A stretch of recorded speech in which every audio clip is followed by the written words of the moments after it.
बिस्मिल्लाहिर्रहमानिर्रहीम। अस्सलाम वालेकुम। बुखारी वॉइस में खुश आमदीद। दज्जाल के फितने को सबसे बड़ा फितना कहा गया है। हज़रत आदम अलैहिस्सलाम से लेकर हज़रत मोहम्मद मुस्तफ़ा सल्लल्लाहु अलैहि वसल्लम तक जितने भी पैगंबर है, सब ने ही इस फितने से ज़रूर डराया और ख़बरदार किया। नाज़रीन ग्रामी, दज्जाल कब और कहाँ पैदा हुआ, वो रब की बारगाह से क्यों ठकराया गया, दज्जाल किसकी औलाद से है और उसको किसने कैद किया, दज्जाल कहाँ पर कैद है और कब आज़ाद होगा, ये ऐसे सवालात हैं जिनकी तलाश हम में से हर किसी को रहती है। आज की वीडियो में इन्हीं अहम सवालात के जवाबात कुरान और हदीस की रोशनी में दिए जाएंगे। दज्जाल की पहचान क्या होगी और वो दुनिया में कैसे तबाही मचाएगा? इसका जवाब यह है कि दज्जाल छोटे कद का और एक आंख से अंधा होगा, उसके दोनों पांव टेढ़े होंगे, उसका जिस्म बालों से भरा होगा, उसके सर के बाल गुंगरैले होंगे, रंग सुर्ख या गंदमी होगा, नाक बड़ी और तोते की चूंज जैसी होगी, उसके माथे पर कुफर लिखा साफ दिखाई देगा।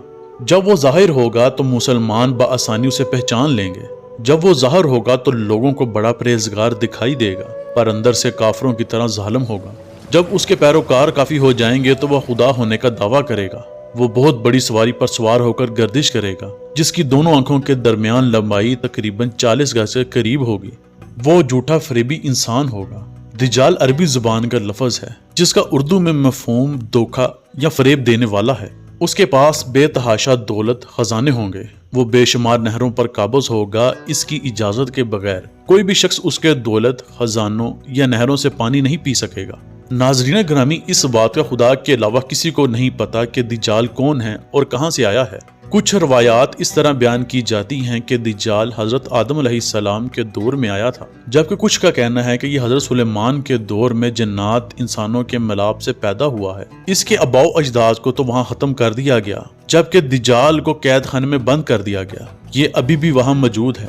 इसके साथी शैतान इसको हर खबर से बाखबर रखते हैं, जबकि मुस्लिम शरीफ की हदीस पाक है कि एक दिन नमाज के बाद नबी करीम सल्लल्लाहु अलैहि वसल्लम ने सबको रोक लिया और आप मिंबर पर तशरीफ फरमा हो गए और फरमाया, मैंने तुम्हें इस बात के लिए जमा किया है कि तमीमदारी पहले नसरानी था, वो आया और मुसलमान हो गया और मुझसे एक किस्सा बयान करता है। मैं इससे खुश हुआ चाहता हूँ कि तुमसे बयान करो, जिससे दज्जाल के मुतल्लक मेरे बयान की तस्दीक भी हो जाएगी।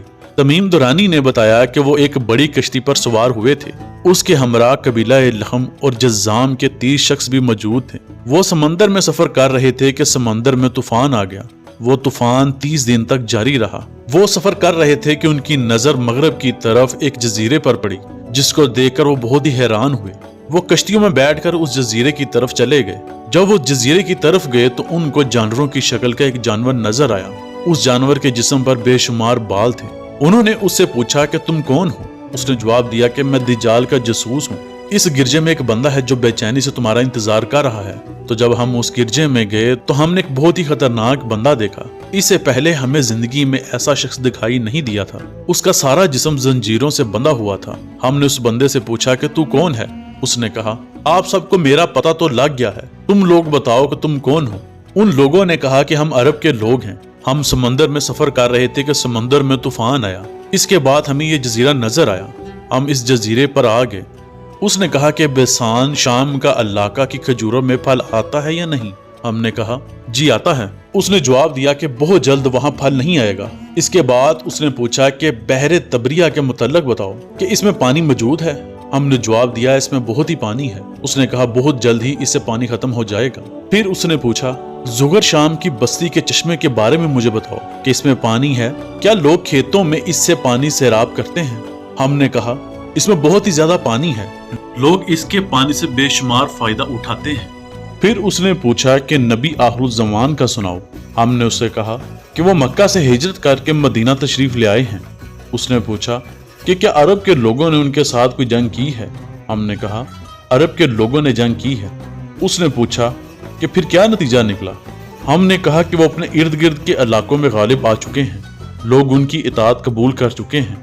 दज्जाल ने कहा कि अरब के लोगों के बारे में यही ठीक था कि वो लोग उनकी पैरवी कर लें। अब मैं तुम लोगों को अपने बारे में बताता हूँ।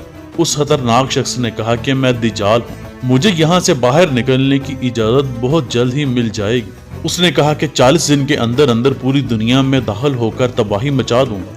मैं मक्का और मदीना को छोड़कर सारी दुनिया को तबाह कर दूंगा। یہ سنا کر حضور کریم صلی اللہ علیہ وسلم نے اپنا عصا مبارک منبر پر مار کر فرمایا، یہ مدینہ ہے جس میں وہ دجال داخل نہ ہو سکے گا۔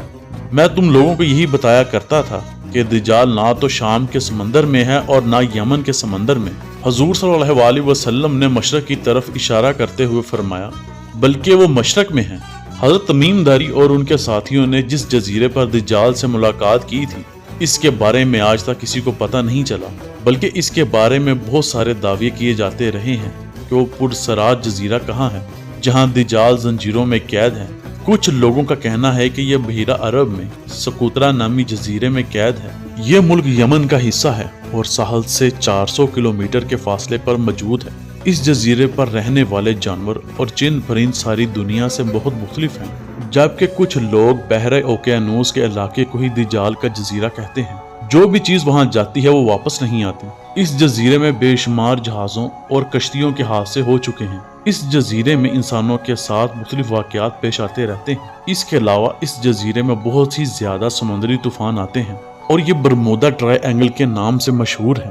برمودا اصل میں ایک جزیرے کا نام نہیں بلکہ ایک تکون نما علاقہ ہے جس کے اندر 300 کے قریب جزیرے موجود ہیں جہاں آج تک انسانوں نے قدم نہیں رکھا۔ اس ٹرائی اینگل کی رپورٹ کو آج تک شائع نہیں کیا گیا۔ یوں لگتا ہے کہ موجودہ حکومتوں کو اس کی رپورٹ شائع کرنے سے منع کیا گیا ہے، کیونکہ دجالی نظام تو پوری دنیا میں پھیلا ہوا ہے۔ انہوں نے اس نظام کا نام نیو ورلڈ آرڈر رکھا ہے۔ بنی اسرائیل کے یہودی دجال کو اپنا بادشاہ اور مسیحا کہتے ہیں۔ وہ کہتے ہیں کہ جیسے حضرت داؤد علیہ السلام نے پوری دنیا پر حکومت کی، ایسے ہی دجال کی وجہ سے وہ پوری دنیا پر پھر دوبارہ حکومت کریں گے، کیونکہ دجال مدینہ اور مکہ کو چھوڑ کر پوری دنیا پر قابض ہو گیا۔ اس کا فتنہ ہر جگہ پھیلا ہوگا۔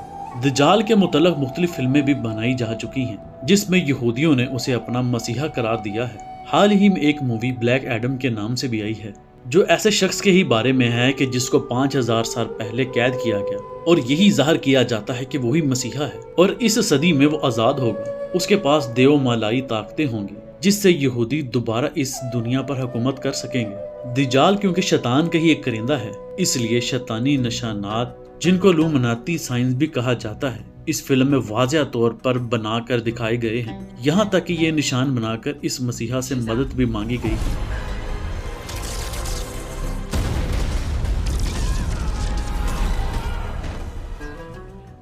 اللہ تعالی ہمیں ان سب فتنوں سے بچنے کی توفیق عطا فرمائے۔ اللہ تعالی مجھے اور آپ کو آسانیاں دے اور آسانیاں تقسیم کرنے کی توفیق عطا فرمائے۔ آمین۔